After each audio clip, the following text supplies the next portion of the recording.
Bien, vamos a iniciar esta reflexión. Jorge Juanes, él tiene una obra muy importante sobre las vanguardias ruso-soviéticas.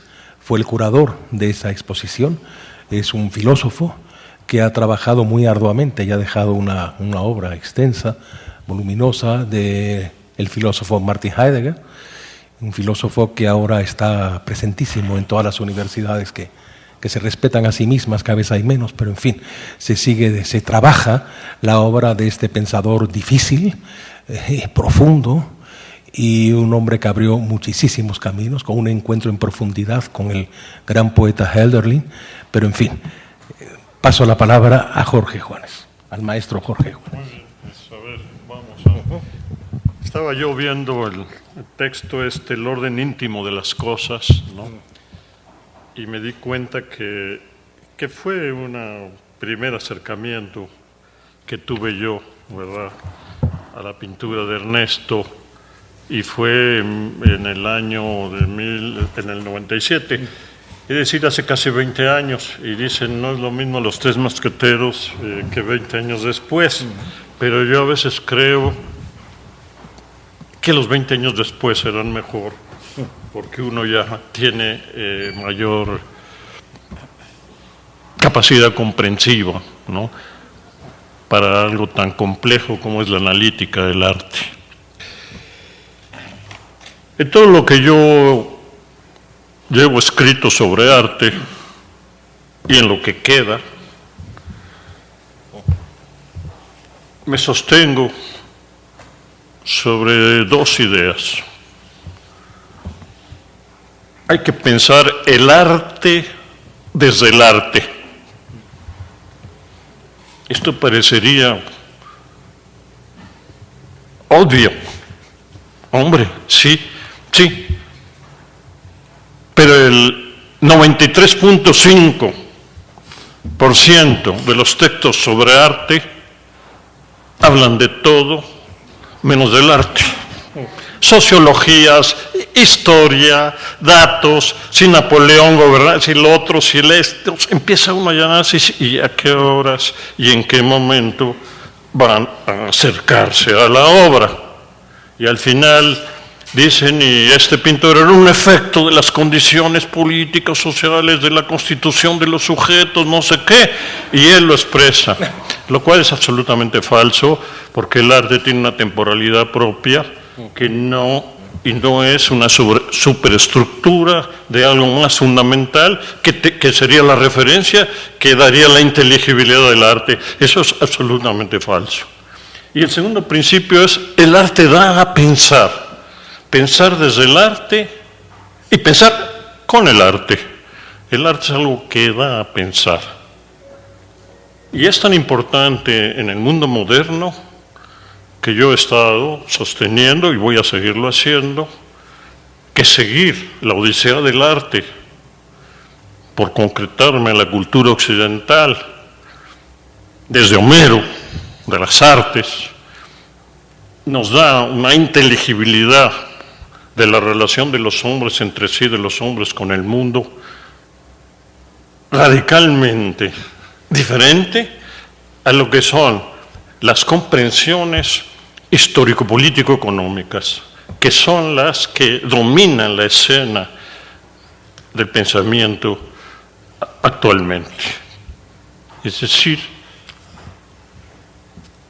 el arte es una esfera de radicalidad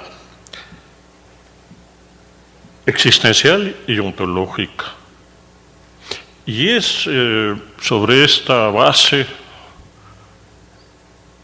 y estoy dispuesto a ser convencido de que este no es el camino, pero que para mí es muy fértil, soy una gente abierta y no cree, nunca he creído, y es tarde para dejar de creer en eso, ¿verdad?, que pueda haber una definición unívoca, establecida de una vez y para siempre sobre el arte, ya que el arte es algo que está haciéndose y responde a una historicidad que justamente lo que yo he llamado territorios del arte, que son territorios que están abriéndose permanentemente y que están obligándonos a reconstituir la reflexión sobre el arte. Ya en el caso concreto de la pintura de Ernesto Sämich, ¿no?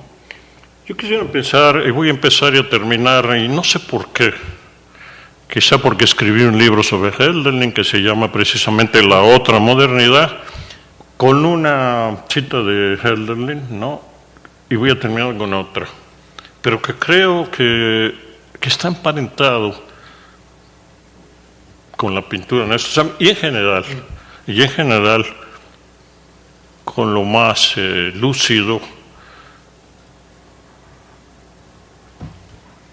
de pensamiento de la poesía y del arte alemán, que dice, luego ligaré esto con algunas citas del propio artista: lo que buscas está cerca, ya te sale al encuentro, ahí está, acógelo, está cerca. Lo más profundo, lo más abismal está cerca y te sale el encuentro, pero hay que escuchar y acoger. Y eso es. Bien, para situar la pintura de Sämich, ¿no? Yo creo que pertenece sin duda a una tradición. Generalmente cuando se analiza el arte del siglo XX, sobre todo lo que tiene que ver con las vanguardias, siempre el referente es un poco París y lo sucedido en París. Como si ahí se hubiera dirimido realmente toda la problemática que va a definir a las vanguardias artísticas y a lo que va a ser, ¿verdad?, el despliegue de arte contemporáneo. Pero no es así. Hay otra tradición que es lo que algunos pensadores, y voy a dar dos textos para el que quiera interesarse de esto, han llamado la tradición nórdica, que es una tradición que preserva, una tradición que diría yo tiene su asiento en el romanticismo alemán, ¿no? Y que frente al proceso de secularización y de la muerte de Dios, que da lugar al antropocentrismo y que supuestamente define la línea totalizadora de la modernidad, habla de la necesidad de preservar lo sagrado. Una experiencia artística, ¿verdad?, donde la referencia a lo sagrado es una referencia primordial, sin la cual es imposible pensar, ¿verdad?, algo como el expresionismo, ¿no?, algo como, en general, una parte importantísima del arte nórdico, el arte abstracto, Kandinsky, Malevich, por hablar de los rusos, ¿no?, es decir, cuya referencia es una referencia justamente, son pintores excéntricos, abiertos a justamente lo primordial. Y en ese sentido creo que esta preservación tiene la intención justamente de contrastar y contestar a la razón instrumental, a la razón de dominio, a la razón tecnocientífica, como única posibilidad de constitución de las relaciones de los hombres con la naturaleza. La devastación de la naturaleza, lo que estamos hoy viviendo con esto del famoso cambio climático, el ecocidio, ¿no?, precisamente por considerar a la naturaleza no como fisis, no como abismo, no como una dimensión, que es la dimensión de la reserva última de lo innombrable, sino como una materia prima y pura energía transformable. Creo entonces que esta referencia a lo sagrado, cuando dice justamente Samish, siento el impulso, es interesante, siento. Es un problema racional, es un problema espontáneo, de espontaneidad existencial. Siento el recurso de llegar hasta el orden íntimo de las cosas, así, a profundidad. Hay dos libros, para el que quiera ver esto, uno es de Rosenblum, que se llama La pintura moderna y la tradición del romanticismo nórdico, y otro que se llama Caminos a lo absoluto, de Ian Goldin. Son dos libros fundamentales para entender esta línea del arte contemporáneo. Y a partir de ahí, entonces, sobre este origen, yo quisiera decir una cosa más. Y luego amarrar argumentos ya ligados muy concretamente a la pintura de Samish. Estoy convencido, lo digo por todo el tiempo, y estoy dispuesto a discutir abiertamente con el que crea que las cosas no son así, que una característica central, fíjense lo que estoy, central de la modernidad, frente a Max Weber y frente a todo esto, es el surgimiento del individuo autónomo, libre y creador, consciente de que sus posibilidades de ser residen en sus elecciones que se dan entre el estado de yacto, como diría Hegel, el ser arrojado al mundo, yo no elegí venir al mundo, yo no puedo elegir no morir. Entre esas dos no elecciones están todas las elecciones posibles, que son las que dan lugar a la posibilidad de una existencia radical. Y es justamente esta idea del individuo autónomo, libre creador, idea del Renacimiento, idea que está clarísimamente planteada, brillante y profundamente en Pico de la Mirandola, en el diálogo de Dios con Adán, ¿no? Ahí está todo. Justamente responde a la práctica artística emergente del Renacimiento, donde surgen los pintores con nombre propio y donde surgen los pintores que ponen en juego en la realización pictórica justamente su autonomía y su diferencia, en la pintura de la diferencia. Es decir, esta relación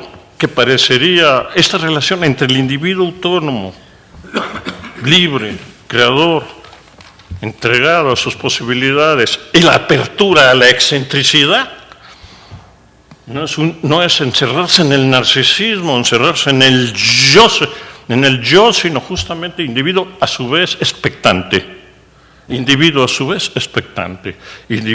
vez abierto precisamente a lo abismal. Y eso es Ernesto Samish, eso es lo que dice él. Aquí está la frase, elevarse sobre sí mismo, o sea, mantener una posición excéntrica. Y es quien mantiene esa posición, un pintor solitario que en silencio, pero entregado radicalmente a sus posibilidades, que son concretamente las posibilidades pictóricas, sabe preservar la radicalidad existencial y abrirse justamente al orden íntimo de las cosas. Entre este engrane, entre lo existencial y lo ontológico, está, creo, el marco donde podemos empezar la pintura de Ernesto Samish.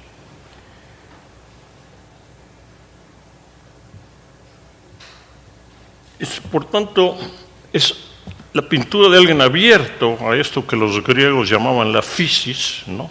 No la naturaleza, entonces es un concepto posterior. La física, mucho más profundo, ¿verdad?, que el concepto de naturaleza. Es decir, una pintura de alguien, y se ve en su conjunto pictórico, se ve, es tener la pintura de Simes ante uno, y eso es algo que hay que lograr, que quede en algún lugar, ¿verdad?, esto, de alguien que espera, ¿no?, que espera. Es muy importante esperar, escuchar, atender y acoger. Esperar, escuchar, atender y acoger. Justamente, repito, aquello de que te sale al encuentro, que sale al encuentro. Y ese es, en realidad no se trata de una pintura de paisaje. Simes no pinta paisajes. Es decir, rebasa justamente este marco inmediato, superficial de la primera vista del paisajista tradicional. O sea, en soledad y en silencio, dejar ser, que compadezca lo que está antes y después del hombre, y sin lo cual no somos. Es importante este descentramiento del antropocentrismo, puesto que el mundo moderno está dominado por el antropocentrismo, y así nos está yendo, y así nos va a seguir yendo. Dice también Simes, él mismo, con frases muy pocas, pero muy precisas, va definiendo su propia pintura. Dice, saltar hacia la incertidumbre. Saltar, es un salto, podríamos agregar, mortal. ¿A dónde? A la incertidumbre. Es una especie de antítesis del cartesianismo, ¿no? Dudar para dejar de dudar y llegar a la indubitabilidad. No, yo no quiero, prefiero permanecer en suspenso y en la incertidumbre. Es pues, la pintura de Simes es una experiencia, el encuentro de una experiencia interior y una experiencia excéntrica. Es decir, de la relación de la existencia finita, el estar a la muerte, que diría Heidegger, ¿no?, y lo eterno primordial, para hablar en términos que podamos todos entender. Respiramos, dice él, concluyendo un poco esto, en el inmenso espacio del cosmos, y efectivamente así es.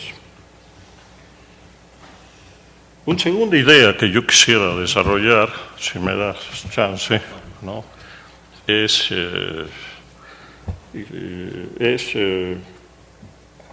también le voy a sacar de una frase de él. Yo me estoy guiando en un pintor que a su vez piensa, pero piensa no como conceptualmente, a partir de crear una estética, ¿no?, esas abrumadoras estéticas, ¿verdad?, que son como el lecho por gusto. Si no cabe en los artistas en mi estética, pues les corto la cabeza. En el caso de él eran las piernas, ¿no? Es decir, que dice así, hacer música ante la naturaleza. Música, la música. Esto también es algo que tiene que ver con toda una discusión del siglo XIX. No la voy a desplegar, eso es casi una conferencia, ¿no? Pero una preocupación importante que también está en el romanticismo y muy en la tradición nórdica es justamente tratar de interrogarse sobre el ser último del arte.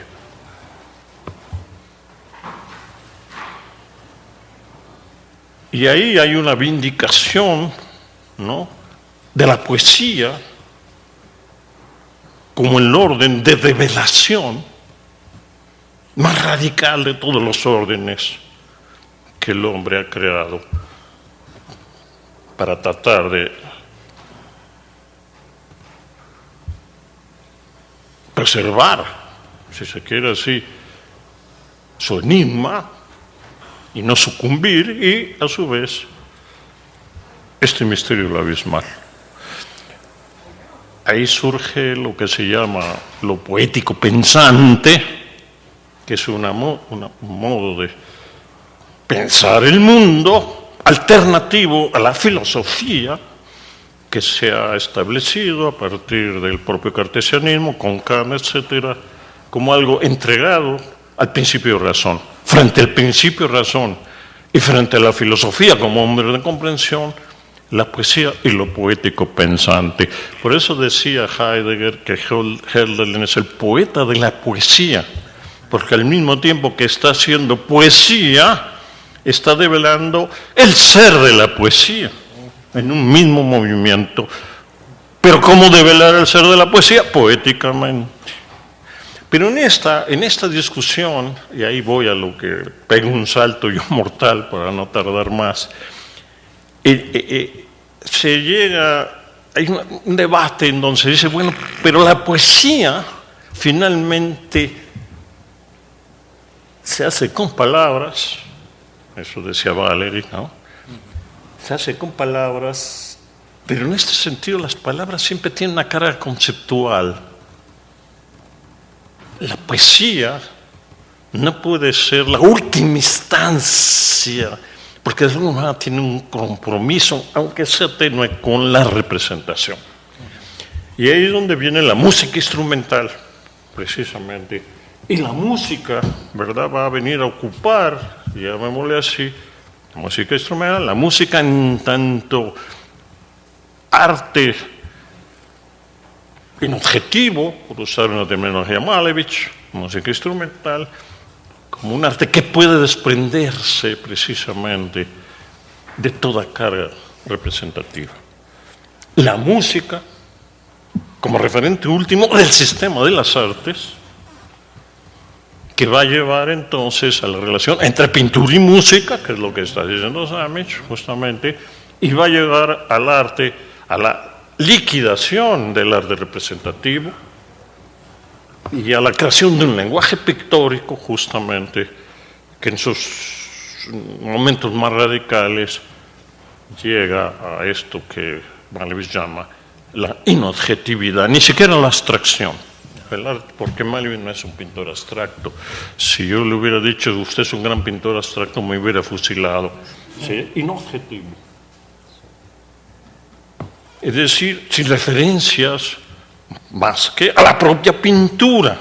La propia pintura se convierte en su propia referencia. Y hay una autorreferencialidad donde se atiene a su lingüisticidad intrínseca. Colores, formas, etc.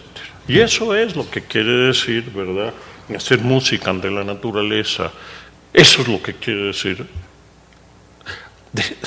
tratando de descifrar esa frase, Samish. Y eso creo que tiene que ver con una tradición de la pintura, ¿no?, que asume ese territorio, ¿verdad?, de la no representación, y que va a ser la clave de la pintura contemporánea más radical. Más radical, sí. Yo sé que en México se siguieron otros caminos. Ahora voy a sacar en 15 días un libro sobre Diego Rivera, que seguramente me van a quemar por ahí algunos, porque le voy a dar duro, muy duro a Diego Rivera. Me parece increíble que sigamos teniendo por figura central de referencia de la pintura mexicana a un pintor como Diego Rivera. No voy a decir ahora por qué, espero decirlo aquí con una mesa. Voy a invitar a Vlado Galindo para que me critique. Entonces, y ahí está el juego de las formas, el juego de los colores, las morfologías de Samish, ¿no? Es decir, que tienen que ver con esa, sin dar el salto a la llamémosla abstracción para entendernos, ¿no?, sino manteniendo ahí un equilibrio, ¿verdad?, entre presencia, eso es interesante, presencia, pero es una presencia que a su vez tiende al ocultamiento, hay un juego entre presencia y ausencia en la pintura de Samish, ¿verdad? En donde se pueden contemplar y ver las referencias a partir de las cuales está el establecimiento de relación de espera y de acogida. Después, una pintura, diríamos así, de iluminaciones súbitas, hay que usar estos conceptos, ¿no? De la iluminación súbita, ¿no? Y de abolición de límites. Y yo creo que hay 3 propuestas y termino. Tres propuestas en la pintura de Samish, curiosamente. Una que son, llamémosle, impresiones, una pintura de impresiones.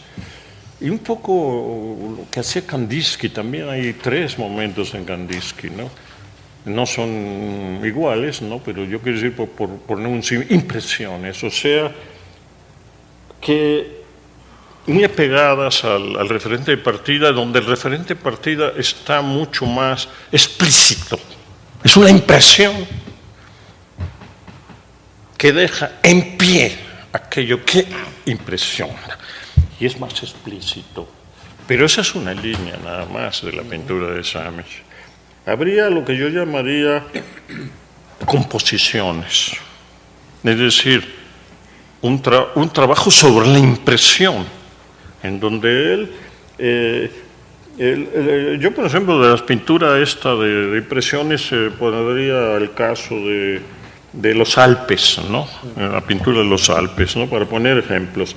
Las improvisaciones, que es eso es una pintura de acción, ¿no? Una pintura de gestos incontrolados, una pintura, es decir, mucho más gestual, mucho más impulsiva, mucho menos preocupado por mantener el referente, ¿no?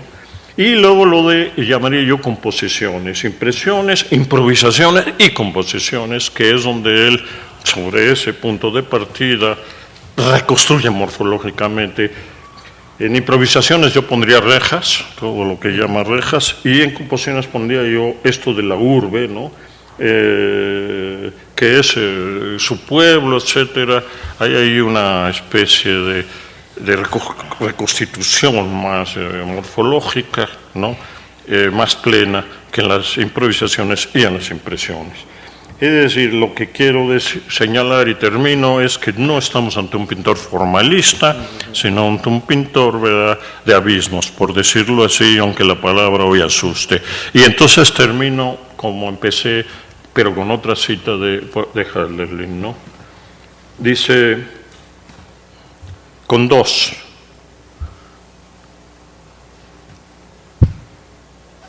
Callar debemos a menudo.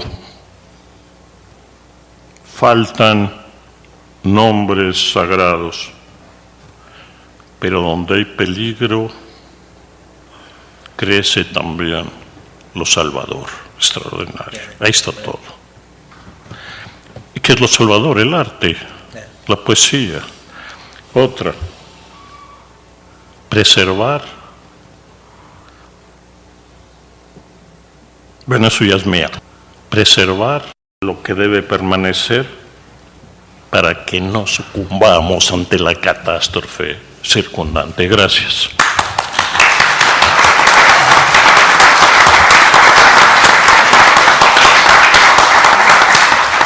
Bien. Mientras el maestro Juanes hablaba, me hacía yo 1000 cuestiones. Eso es lo bello de oír una exposición, ¿no? Que lo motiva a uno a pensar, a decir, no, por aquí, sí, pero qué bien. En fin, yo digo que no hay cosa más bonita en una conferencia que se vuelva al final tertulia. Entonces yo quisiera que cuando hablara el último, entraran ustedes también para volver esto una tertulia, porque todos tenemos cosas que nos aclaran a nosotros mismos lo que nosotros nos planteamos. Bien, ahora el maestro Gómez Galindo, curador. Carlos Blas Galindo. ¿Mande? Carlos Blas Galindo. Carlos Blas Galindo. Ese Perdón por el Gómez. Bien, Carlos Blas Galindo, curador, miembro de la Academia del Arte, nos va a hablar también sobre la obra de Samish y el arte, la pintura, en fin. Adelante, maestro. Qué gusto, buenas noches. Qué bueno que estamos juntos nuevamente para abordar desde cada uno de nuestros puntos de mira la producción de Ernesto Samish. Yo vengo directamente desde Chihuahua para tratar el tema. Tú vienes directamente desde Oaxaca, ¿no? ¿Y tú desde qué colonia de aquí? Yo de la Juárez. De la colonia Juárez. Ya sé. Para abordar, miren, somos multiculturales, plurilingües y todo eso.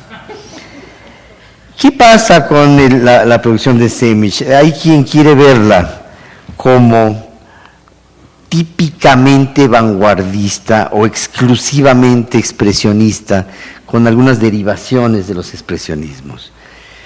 Lo que yo vengo a plantear esta vez es que la trayectoria artística de Semich es un trayecto audaz y complejo entre las vanguardias históricas y las posvanguardias, que son los lenguajes que hoy en día están en boga, pasando por las neovanguardias de la segunda mitad del siglo XX. Es decir, cubre la índole de arte que se hizo en el tiempo que le tocó formarse, en lo que se estilaba cuando estuvo en México, pero anticipó un tipo de producción que hoy en día es el que está en boga. ¿Qué es lo que sí hace de la obra de Semich algo, digamos, típicamente vanguardista? No solo dentro de los expresionismos, sino de todo lo que fue este impulso del arte de la primera mitad del siglo XX, que implica creer, por ejemplo, en la idea de progreso, en la idea de utopía, el suponer que debe existir un compromiso como individuo, como artista, como el individuo artista, con las luchas sociales, con una humanidad libre de opresiones. ¿Qué es lo que hace en la obra de Semich algo que sea auténticamente vanguardista? Por ejemplo, su provocación frente al orden artístico establecido, una subversión. Todo el mundo esperaba que los artistas de las vanguardias, sí, muy avanzados en su momento, acataran las normas de las vanguardias. Decía, si tú eres expresionista, pues solo te aguantas y tienes que cumplir una serie de preceptos, de normas, de paradigmas, y hacer el arte vanguardista, el arte expresionista, según un cierto número de reglas, unas explícitas, otras no tanto. Entonces, lo que hace Semich es sí cumplir durante la etapa en la que está vinculado con los expresionismos, cumplir esa serie de preceptos. Pero al mismo tiempo, como vanguardista auténtico, subvierte esos preceptos. Es decir, es alguien que va y viene entre lo que es la norma y lo que él tiene que expresarnos, toda vez que los expresionismos tienen que ver con los sentimientos, y además son artes, las de los expresionismos, que florecen cuando, como ahora, hay conflictos bélicos, hay dificultades financieras, hay torpezas políticas, electorales algunas, otras de otra índole.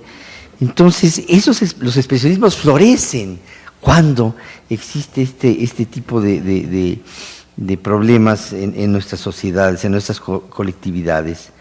Ahora bien, les exigían se autoexigían, digamos, los vanguardistas, ser originales, empero tenían que acatar una serie de normas.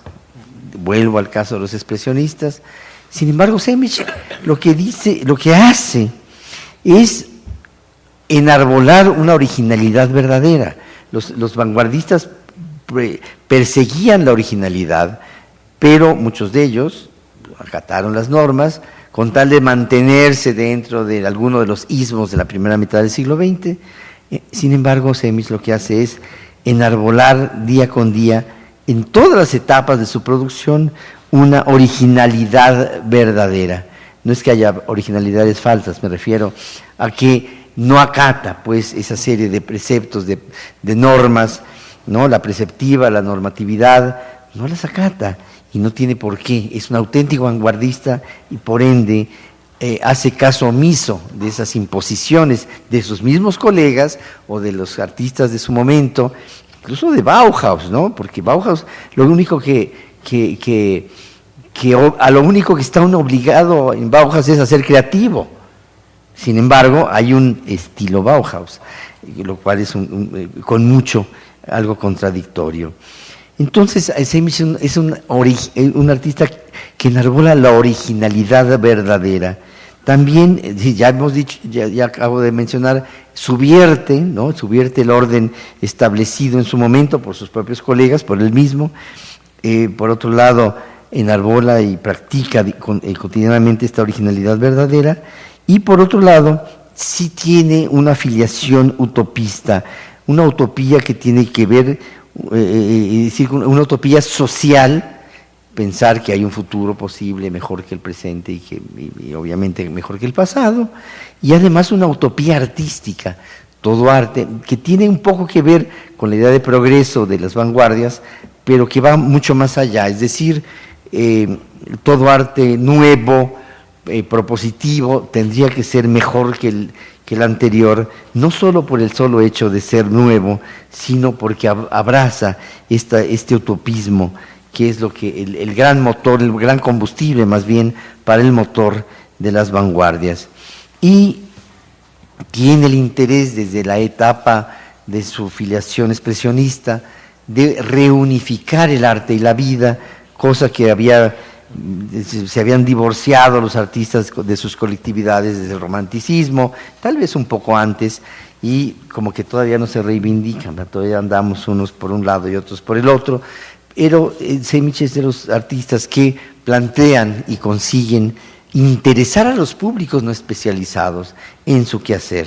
Digamos, si hay una exposición con alguna obra de este artista, hay personas que voltean a ver la producción que espero que sea de mezcal, ¿verdad? A mí me dijeron que habría mezcal, es buena cantidad para empezar, está bien, gracias, y un tobalá, no, un tobalá no está mal. Gracias a quienes trajeron el tobalá de 1/4 de litro. Entonces, sin embargo, Semic, a partir de su obra, es decir, a partir de ver su obra, yo tuve el enorme privilegio de convivir, de cohabitar con la obra de Semic hace muchos años. Gertrudis la llevó a mi casa y ahí dejó la obra durante unas semanas, y lo que yo hacía era, bueno, pues verla, recorrerla, tocarla, cosa que en los museos ya nos dan manazo en la mano si hacemos algo así. De manera pues que al explorar y reexplorar la producción de Semic, vemos que sí es un artista vanguardista, no solamente típico, sino a ultranza, toda vez que hace esto que acabo de mencionar.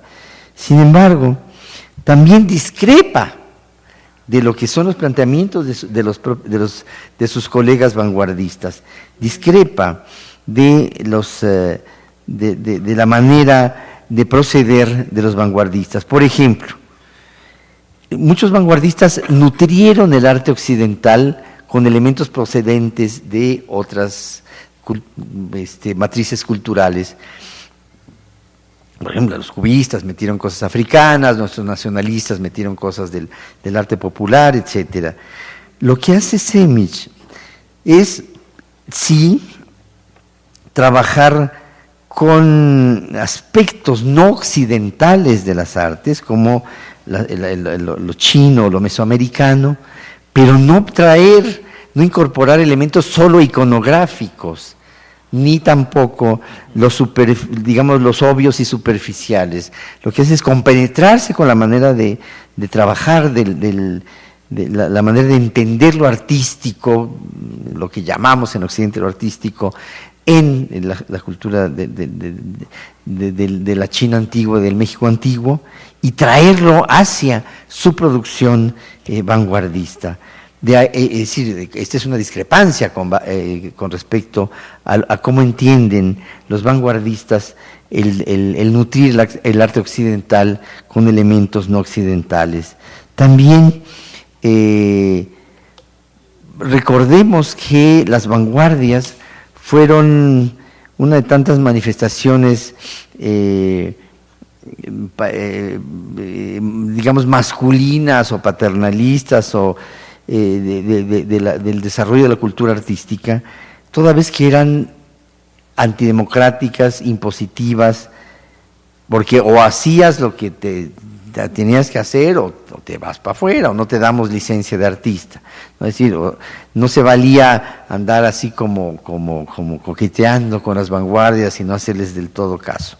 Sin embargo, es decir, muy pocos artistas en la historia del arte de la primera mitad del siglo XX y de la primera y la segunda mitad del siglo XX, de vanguardias y neovanguardias, consiguen rebatir con los hechos artísticos esa imposición desde el poder cultural de su momento y llevarle la contra y conseguir una producción que no obedezca a esta imposición de o haces lo que te digo o no te tomamos en cuenta.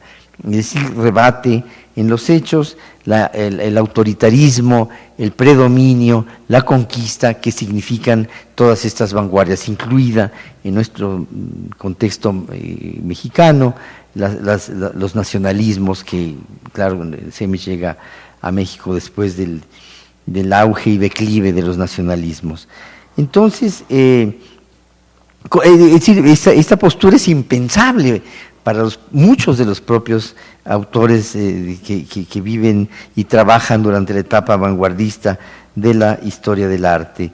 También hay una convicción respecto a que la noción vanguardista de progreso no es, ni con mucho, esta idea de que lo nuevo, por el solo hecho de serlo, es mejor que lo anterior, y lo cual va a desembocar en la segunda mitad del siglo XX en ir más allá de la originalidad para abrazar esta tradición de lo nuevo, que la llamó Octavio Paz, es decir, esta novedad por la novedad misma, el estar persiguiendo todo el tiempo lo nuevo. Semich se concentra en sí ser original, pero evitar ser original y consolidar un lenguaje propio y eludir al mismo tiempo esta carrera sin fin, como del hámster que está en la ruedita y que lleva a muchos artistas de su momento, contemporáneos de él, a buscar la novedad por la novedad misma y no llegar a ninguna parte. En cambio, Semich llega a concretar cada una de sus series, cada una de sus etapas y explorarlas a profundidad y no dejarlas solo en enunciados. Por supuesto, la producción de él es contradictoria si entendemos que abandona abrazar un léxico reconocible, ¿no? El típico Semich. No hay eso, porque renuncia a esta posibilidad precisamente para avanzar en su producción y evitar estancarse. Muchos de estos preceptos de las vanguardias hicieron que demasiados artistas de su época, incluidos varios de Bauhaus, se quedaran, digámoslo así, estancados o atorados en los lenguajes que le habían resultado exitosos. Porque, bueno, pues ya que uno consigue algo que con lo cual es reconocible, pues ya no quiere moverse de ahí, ¿verdad? Ya no quiere como artista uno moverse de esa parte. Y también, me dirán ustedes, las vanguardias no solamente fueron racionalistas, están, por ejemplo, Dada o el surrealismo que evitan los racionalismos. Claro, los evitan porque los tienen demasiado en consideración. Casi todas las vanguardias fueron racionalistas toda vez que, por ejemplo, hicieron manifiestos, ¿no? Se dedicaban a pensar cómo iba a ser el arte, que iban a proponernos, y en consecuencia lo generaban. Sejmic, en cambio, siendo un individuo racional, no solamente como alemán de su tiempo, sino como integrante del género humano, evita el exceso de lo racional, evita los racionalismos a ultranza para explorar en otras opciones de la mente humana. Es decir, ve mucho más allá y ve precisamente como expresionista los caminos de los sentimientos, y también como discrepante de los preceptos de las vanguardias, evita el purismo estilístico. Decía yo hace un momento, no hay el típico Sejmic o la etapa más Sejmic de Sejmic, no, tiene las fases de su producción que a él le interesa explorar a profundidad hasta agotarlas. Un artista nunca agota del todo las opciones que él mismo propone, y a veces, pues por razones de tiempo, ya no le alcanzó a Ernesto a explorar a profundidad la última propuesta que planteó. Sin embargo, ahonda lo más que él que puede, y que lo puede hacer con enorme solvencia en cada una de estas etapas. Ahora bien, siendo Sejmic un artista formado en la etapa de las vanguardias de la historia del arte occidental, también coincide con algunos de los preceptos que son vigentes durante la etapa neovanguardista, es decir, la de la inmediata posguerra y previa a lo que en algunos lados llaman la posmodernidad, es decir, previa a lo que se trabaja en los años 80, a partir de los años 80 en el arte occidental. Y esta convergencia con la fase neovanguardista de la historia del arte lo hace abrazar ese carácter libertario de su propio quehacer. Eso no lo habían tenido los vanguardistas, como que no digo que se autocastraban, pero porque suena re feo, pero como que se mantenían pues tan rígidamente fieles a los preceptos que ellos mismos habían planteado, que difícilmente tenían una movilidad fuera de estos preceptos. Es decir, Sejmic es capaz de coincidir con los planteamientos neovanguardistas respecto a que sí, hay que proponer algo que sea libertario en lo social, en lo comunitario, en lo personal, pero hay que también ser capaces de conseguir lo libertario dentro del propio quehacer artístico, y esto lo consigue con enorme éxito Ernesto Sejmic. Pero siendo un autor formado en la etapa vanguardista de la historia del arte, es decir, la primera mitad del siglo XX, que coincide con desapego de las normas de los artistas neovanguardistas, es decir, los que trabajan a partir de la segunda mitad del siglo XX hasta antes de la llamada posmodernidad, también coincide como precursor, pues no sé si adivino, porque eso también suena medio extraño, pero es capaz de notar que a partir de los años 80 en el mundo de la cultura artística van a existir una serie de nuevos intereses que van a mover a los artistas. Y entonces él es precursor, y con mucho y con enorme éxito, de ciertos rubros que caracterizan a las posvanguardias. Por ejemplo, su interés por lo inestable. Hasta las vanguardias y las neovanguardias estaban convencidísimos que el universo y el más allá y el más acá eran estables.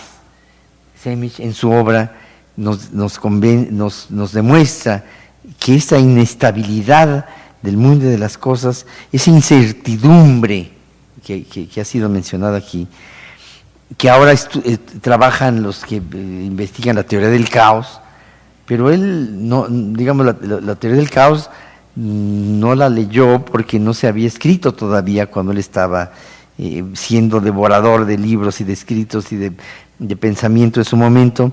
Todavía no se planteaba la teoría del caos. Sin embargo, en buena parte de su producción mexicana, de la etapa intermedia y final de su vida productiva en nuestro país, es la manifestación en formas de lo que es la investigación en la teoría del caos por parte de físicos y de científicos.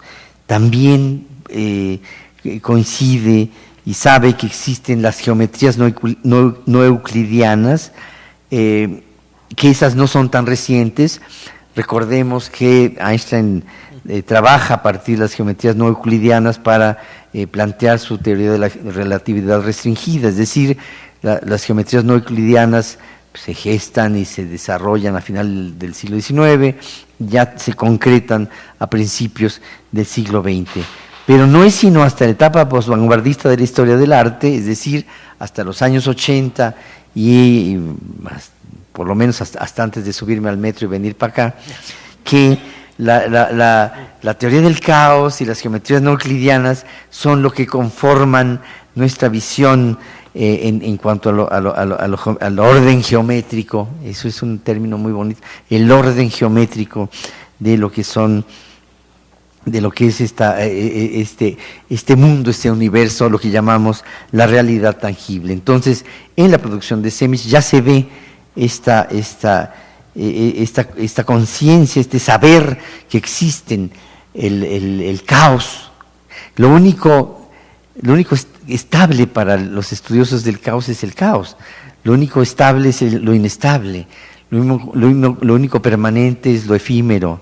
Entonces, esto no coincidían con él los vanguardistas y neovanguardistas, y él lo percibe ya desde su etapa productiva en nuestro país.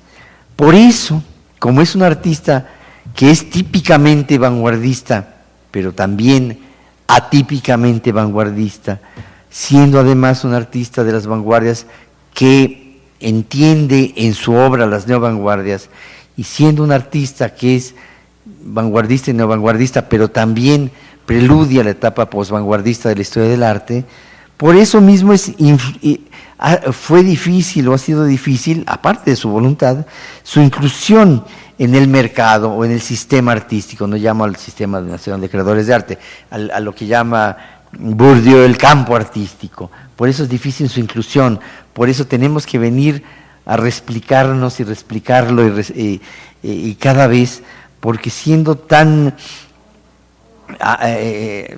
diríamos en términos mexicanos, tan aventado, no hay manera de hacerlo si no es con estas serie de lecturas, de volverlo a ver y volverlo a ver. Por eso qué bueno, no solo que estamos conversando sobre su quehacer, qué bueno que se hagan exposiciones, y solo viendo su obra y volviéndola a ver podremos reentenderla y entenderla. Fue difícil entonces su inclusión en el mercado, pese al esfuerzo de la Galería Arvil, y difícil o lento conseguir esa atención que Gertrudis ha emprendido, nos ha invitado a hacer, la atención por parte del mundo académico, de los públicos, el atender, reatender, voltear a ver a esta formidable y complejísima producción de Semic. Un trayecto, como empecé a decir, un trayecto audaz y complejo, desde las vanguardias, pasando por las neovanguardias y desembocando en las posvanguardias. Muchas gracias.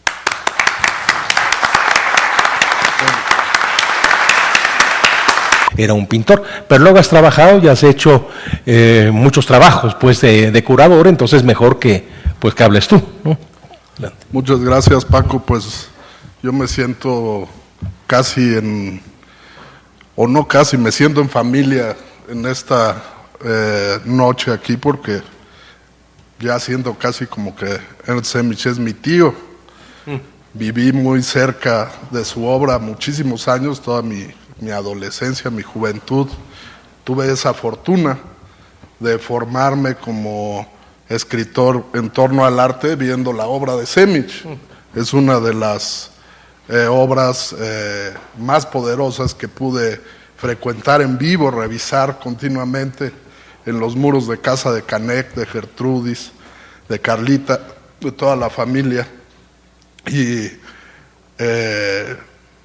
pude aprender muchísimo sobre ese enfrentamiento en soledad que habla Jorge Juanes del artista, no solamente a través del anecdotario, sino precisamente porque se veía en la obra esa reflexión hacia adentro del mundo tan complejo que le tocó vivir. Tuvo una biografía muy intensa, Ernesto, y México fue un remanso para filosofar a través de los cuadros, para poetizar a través de la pintura misma, y pues bueno, casi puedo decir que esa sucesión de imágenes, esos paisajes emocionales, como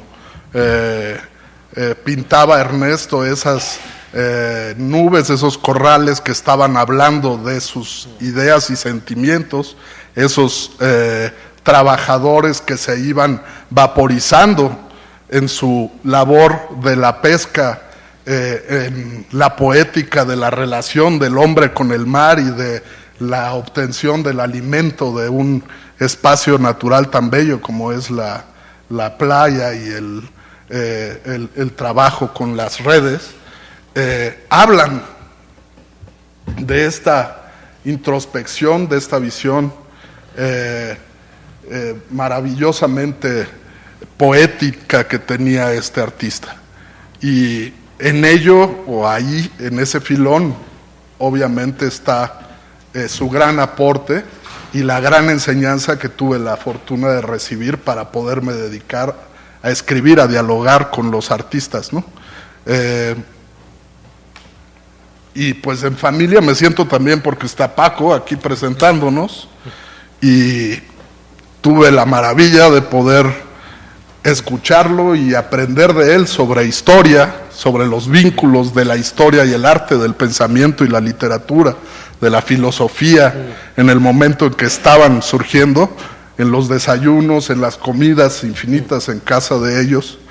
Y pues era como tener el programa de radio que luego escuché 10 años después, y aprender pues de una sensibilidad que también se acerca en ese sentido a la de Ernesto, ¿no? De siempre pensar que el mundo, a pesar de su problemática, a pesar de su caos, florece también a través de la creación humana. Y en ese sentido iba un poco mi reflexión de hoy, después de que estamos inmersos en una realidad cada vez más compleja y en muchos sentidos cada vez más parecida también al momento que vivió Ernesto, ¿no? Ernst Semič se formó y se consolidó como artista en un mundo que vivió una crisis tan compleja como la que estamos hoy viendo. Quizás la dispersión de los conflictos en nuestra actualidad, así como las pequeñas islas en que vivimos, por ejemplo nosotros, no nos dejan ver la profundidad de este quiebre de civilizaciones que ya viene muchos años profundizándose hasta dejarnos con un candidato de perfil maníaco oligofrénico como triunfador de las elecciones en la mayor potencia del mundo. Semič vivió de cerca el ascenso de Hitler al poder. Era parte de la dirección de la agencia alemana de noticias cuando esto sucedió, y por increíble que parezca, sobrevivió un tiempo en su cargo. Por su parte, su padre había llegado a ser ministro de Finanzas durante un periodo de la República de Weimar, quizás el puesto menos envidiable en una Alemania que se sumergía aceleradamente en la crisis producto de las grandes indemnizaciones de guerra que tenía que pagar al ser la perdedora de la Primera Guerra Mundial. Luego, además, se cruzaría la crisis financiera del 29, lo que sumió a aquella nación en niveles de desempleo y miseria que nos resultan difíciles de imaginar. La gran crisis del capitalismo del 29 se resolvió además con la Segunda Guerra Mundial. Hoy el mundo no ha logrado salir de la crisis financiera que se manifestó con su mayor fuerza en 2008, y varios indicadores económicos nos dejan ver no solo que sigue latente, sino que puede estallar con mayor fuerza de lo sucedido hace 8 años. Baste señalar el dato que el Deutsche Bank, el banco más poderoso de Europa y Alemania, está prácticamente en quiebra, esperando inversionistas chinos para que lo rescaten del colapso. Los niveles de estancamiento de la economía americana se ven en las calles. Detroit, la otrora maquinaria central del crecimiento norteamericano, es hoy casi una ciudad fantasma. Seattle, una de las ciudades sedes de las mayores empresas del planeta, con corporativos del tamaño de Boeing, que produce aviones, cohetes y satélites al por mayor para la NASA, Starbucks, Microsoft, del hombre más rico del planeta, Amazon, en fin, están rodeados de miles de personas que viven en las calles del centro de Seattle, homeless, drogadictos, desempleados. Estos contrastes, esta miseria en el seno del imperio, hicieron a Trump como antes hicieron a Hitler. El arte de hoy, el de Semich y el de sus contemporáneos, refleja en muchos casos ese mundo hostil, pero también reacciona ante él. México es hoy un territorio de guerra en que el capitalismo fragua sus negocios sucios: narcotráfico, tráfico de órganos, de personas, prostitución, robos, secuestros, bajo el costo de más de 100,000 muertos los últimos 15 años, sin que se cuenten los heridos, desplazados, lisiados de por vida o huérfanos. Nos acostumbramos a guerras atomizadas, móviles, sin enemigos claros, sin pies ni cabeza. En los Estados Unidos hay más de 20 millones de personas de origen mexicana, refugiados todos de una guerra económica sin tregua. En Europa, los actos terroristas cierran a las naciones y son caldos de cultivo para Trumps de ultraderecha en muchos países. Quise situar estos paralelismos de nuestros tiempos no por catastrofista, sino porque podemos empezar a ver el arte de Ernesto con los ojos más cercanos, es decir, la gran efervescencia que se vivió en Europa y en específico en Alemania durante el periodo crítico que va de las preguerras, las guerras y la entreguerra, tuvo un espacio de salvación en el arte y la ciencia, la literatura y la filosofía. Fueron tiempos en que era de tal fuerza y creatividad el movimiento humanista como reacción a la realidad terrible que se desarrollaba sobre las sociedades, que por ejemplo el expresionismo del que Semich fue cercano era una agitación intelectual muy amplia, una atmósfera más que un estilo definido en el que lo mismo se dieron obras de teatro, pero también de cabaret político, composiciones musicales, revolucionarias, cine, literatura y pintura. Uno de los poemas de amor del poeta alemán Franz Werfel, quien fuera el último esposo de una de las musas más importantes de la época, Alma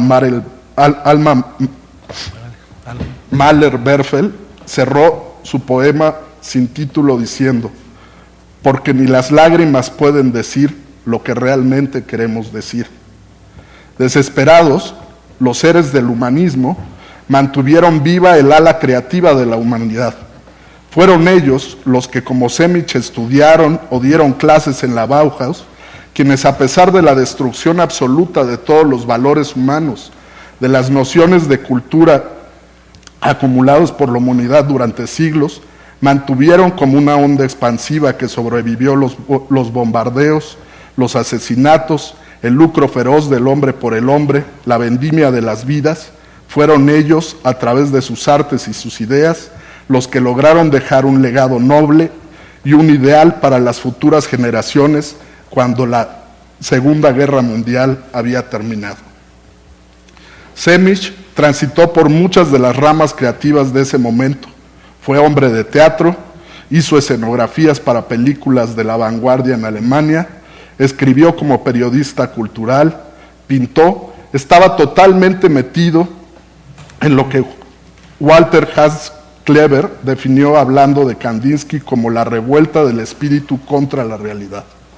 Así pues, mientras las visiones conservadoras del mundo hablan de los destructores del arte refiriéndose a todos aquellos que eran parte de las vanguardias y sus entornos, lo cierto es que estábamos presenciando la creación en términos absolutos, porque la creación más verdadera en ese momento era crear lo nuevo ante el derrumbe y la decadencia evidente de los valores viejos. Así como los sonidos de Schoenberg eran semillas para germinar la música, las propuestas que se enseñaban en la Bauhaus eran un ars combinatoria de tradiciones, filosofías, estudio de la realidad, innovación técnica, arte al servicio de lo social, en fin, un verdadero laboratorio en que los alumnos podían realmente abrir su mente a un entendimiento muy amplio de la creación artística y el desarrollo intelectual de un ser humano. De esa escuela surgieron cosas e ideas que nos siguen rodeando, desde la iluminación dirigida para exposiciones y mesas de arquitectos, la museografía interactiva, los desarrollos habitacionales dignos y funcionalistas, los muebles tubulares, patrones tipográficos de la industria editorial contemporánea, formas de abordar la imagen que revolucionaron el arte, la publicidad, la propaganda. Semic, con su carácter libertario y las enseñanzas obtenidas, tras año y medio de saltar del microscopio o el telescopio a las pinturas en las clases de Kandinsky o Feininger, o de tratar de traducir las notas del violín de Klee en pinturas porque Klee les tocaba a sus alumnos con ese propósito, o de pasar por el curso introductorio con Keiten, con quien combinaba la yoga con las teorías del psicoanálisis o la pedagogía infantil, o ponía a los alumnos a diseñar disfraces y fiestas temáticas, o de discutir con Gropius los problemas del arte y la arquitectura y la industria, de las urbes crecientes, en fin, salió de la Bauhaus para subirse al último barco mercante de velas que funcionaba en Alemania y se llenó de vida a ras de los trabajadores, de los marineros. El campesino, el pescador, los hombres que alimentan al mundo, fueron presencias constantes en la vida y obra de este hombre, quien al mismo tiempo podía ser amigo de Einstein o de los filósofos, escritores o pintores más refinados y lúcidos de su época. Las maneras en que Semic trabajó pretendían resumir en cada serie el espíritu de esa gran aventura intelectual que resistió desde el espíritu a la realidad y que desarrollaron las artes plásticas, la música y todas las demás artes en esta época. Su postura de tomar una imagen reconocible e irse apropiando de ella con un estilo que combinaba trazos y gestos del expresionismo, pero que si era necesario también volteaba al cubismo o a De Stijl o al arte chino o al Renacimiento para ir abstrayéndose, convirtiendo al objeto real en una fuerza poética, durante cada serie una inmersión en el arco creativo de las vanguardias y más allá. Así podemos ver los cuadros de la pesca y la pesca maravillosa, para mí una de las series centrales en el quehacer artístico de Ernesto y que fuera ya realizada ya en México en 1975. A pesar de que la familia la divide en dos series, para mí es única e ininterrumpida y lleva a un extremo las mismas metamorfosis que series desarrolladas en Alemania, como sus árboles en medio de la ciudad. Aquí en México se encuentra con una cultura que ya le había impresionado en sus lecturas o en las piezas arqueológicas que conoció en diversos museos europeos. Tanto le significaba el mundo prehispánico que su hijo se llama Canek. Para él, México significa un mundo lleno de colores vivos, exuberancia natural, comidas exóticas, sabores barrocos, que él resume en la serie del hombre y la serpiente. Parece sorprenderle esa manera de resolver en México la relación con la muerte, esa manera de hacer tan festivo y florido el espacio y el concepto de mortalidad, esa definición del peligro mortal que encarna la serpiente, de la fuerza de la naturaleza que es bella, seductora en su forma, pero que es a la vez la fuerza natural que nos puede aniquilar. Realizada casi toda en pequeños formatos y muchas veces en papel, los trabajos de Semič reflejan la itinerancia de su vida, el vagabundeo por el mundo, las circunstancias complejas que también fuerzan las mudanzas, mas también los ánimos de explorar la tierra, la intensidad con que vivía Ernesto, que lo llevó a atravesar el mar para vivir en México al lado de su amada Gertrudis y procrear acá un hijo y dejar su legado artístico. Entiendo el empeño de su viuda para dar a conocer este trabajo, el esfuerzo de su hijo, Canek, de toda la familia, Adriana, Carla, de los amigos, Juan Prieto, porque cualquiera que haya visto estos trabajos, cualquiera que los haya visto de cerca, que se haya detenido en la inmersión poética sobre los diversos estados de la existencia que tuvo Ernesto a través de la pintura, entenderá que en estos pequeños formatos, en la humildad de estos pequeños formatos, se encontraba la gran profundidad de los grandes temas de la poesía y el pensamiento. Gracias.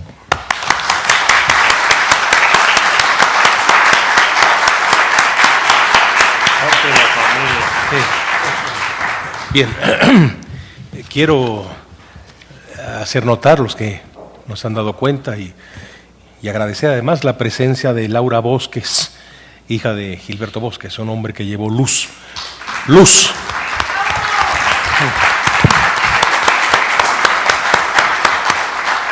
Un hombre, en fin, que hizo posible que muchas personas que vivían en el sueño de la libertad, que se les podía haber cortado, porque les podían haber matado, como todos saben, pudieron realizar su libertad y la autodeterminación de su persona. De veras, qué bien que esté usted aquí esta tarde. Mis padres entre ellos. Qué bien. Bien, y también hay que agradecer y de veras con mucho afecto la colaboración de la Asociación Civil Etos y Logos y la presencia de María Benítez Cantarero. Gracias pues a todos.